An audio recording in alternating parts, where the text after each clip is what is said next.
पचनशक्ती वाढवण्यासाठी न्यूरोथेरपीची एक छोटीशी प्रक्रिया मी आपल्यासोबत शेअर करणार आहे. ज्यांना ऍसिडिटी, ब्लोटिंग किंवा गॅसेस सारखे त्रास आहेत, ज्या लोकांना काहीही जड खाल्ल्यावर खूप जास्त ब्लोटिंगचा त्रास होतो, खूप जास्त पोट फुगल्यासारखे वाटते, अशा लोकांसाठी सुद्धा हे खूप उपयुक्त आहे. त्याचबरोबर शरीरामध्ये प्रोटीन्सची पचनशक्ती वाढवण्यासाठी म्हणजे प्रोटीन्स नीट पचण्यासाठी सुद्धा हे खूप कामाला येऊ शकतं. या दोन्ही पायांच्या अंगठ्यांना पाळीपाळीने अशा पद्धतीने रोटेट करायचे. पहिल्यांदा डाव्या पायाच्या अंगठ्याला आपण जर का अशा पद्धतीने बसू शकत नसाल तर खुर्चीवरती बसून पाय दुसऱ्या पायाच्या गुडघ्यावरती ठेवून सुद्धा आपण हे करू शकता. असंच बसायला पाहिजे असं काहीही आग्रह नाही. त्याच्यामध्ये डाव्या पायाच्या अंगठ्याला अशा पद्धतीने पकडून साधारणपणे 20 वेळा रोटेट करायचंय.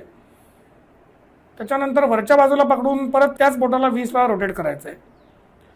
ज्या लोकांना पचनाच्या समस्या आहेत त्यांना हे बोट दुखेल आणि हे दुखणं आहे म्हणजेच तो त्रास आहे. सो हे दुखणं जसं जसं कमी होत जाईल तसं तसं पचन सुधारत जाईल. डाव्या पायाच्या बोटाचं रोटेशन झाल्याच्या नंतर उजव्या पायाला करायचंय. पहिल्यांदा बोटाच्या खालच्या बाजूला पकडून अशा पद्धतीने 20 वेळा रोटेट करायचंय आणि मग बोटाच्या वरच्या बाजूला पकडून 20 वेळा रोटेट करायचंय.